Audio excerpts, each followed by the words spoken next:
and talk to him. Talk to Mr. Kentish. Mr. Kentish, how have you found the survey so far, the questionnaire that you're working on? Well, I think it's okay.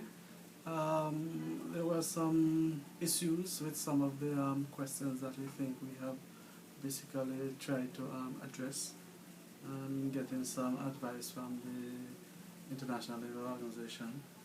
And so we've made those adjustments. I hope they are adequate enough that we can get the results that we are looking for from the survey.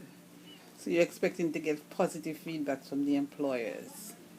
Yes, for it to be successful, you will need the cooperation of the employers.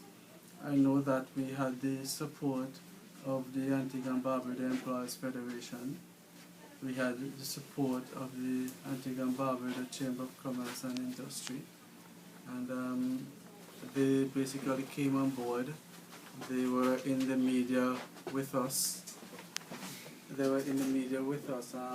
Promoting the Skills Demand Survey, and so we're hoping that their membership has brought on to the project, and we will get the response that we need.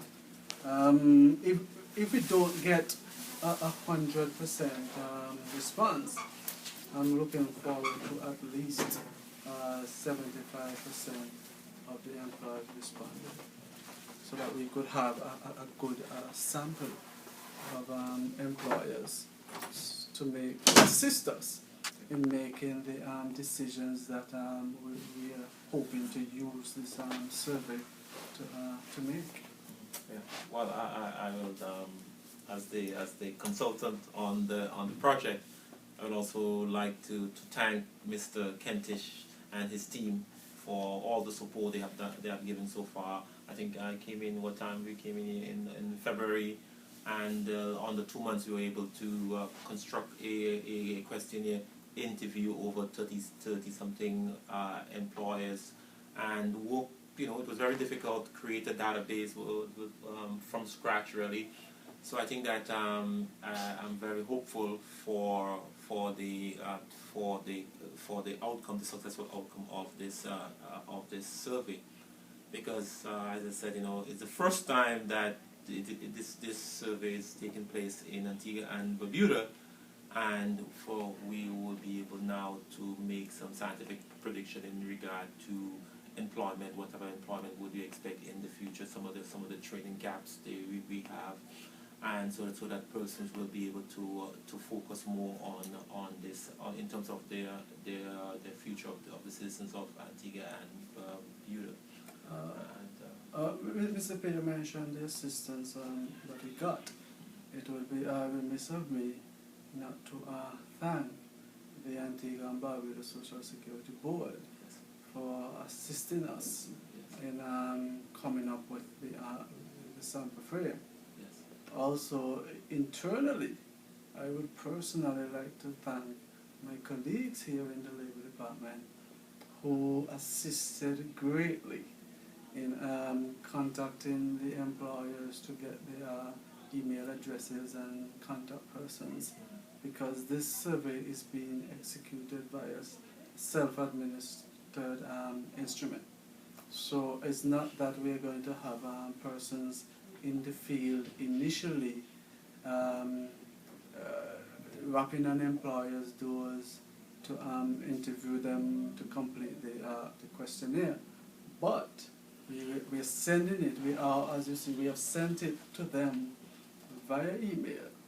Then what we will do is to follow up via phone calls to find out from them whether they're having any problems completing the questionnaire, and if so, how can we assist them in having the questionnaire completed.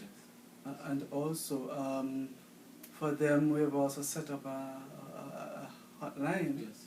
Where if employers are having difficulties completing the questionnaire, then they could call, and we will assist them either via the phone, or we'll arrange to visit them at their work workplaces or business places to assist them in completing the questionnaire. And I think that the phone number, we have the The phone phone number I think is 562-647-72.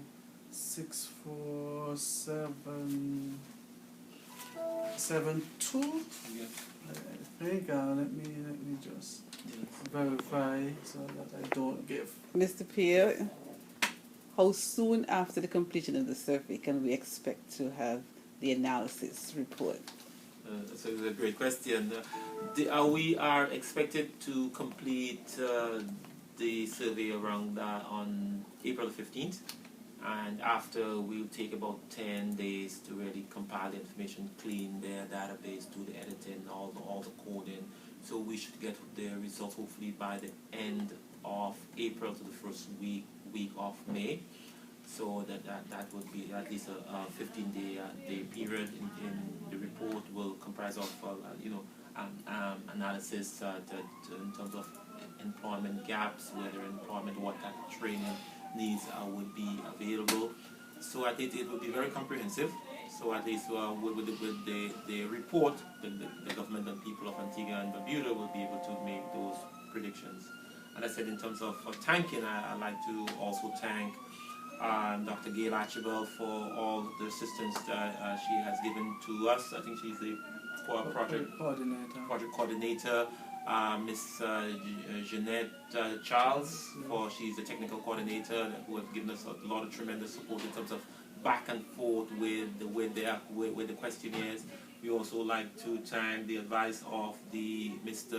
Reynolds Simmons, from the International Labour Organization station in Trinidad, people who contributed to the survey, Mr. Edwin St. Catherine, Alan Brazan, Timon Charles, Miss Ambrose, Paulette Ambrose out of the office here, Mr.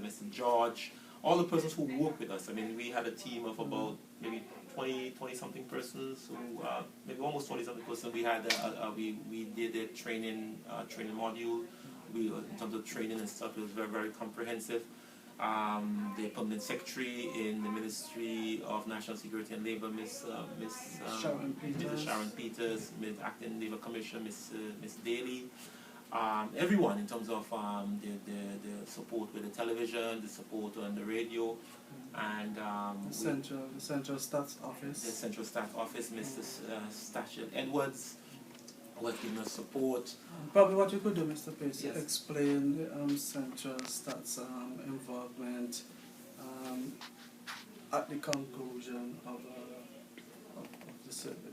Yes. Because they have some input to yes, yes. The statistical office will be able to take the information.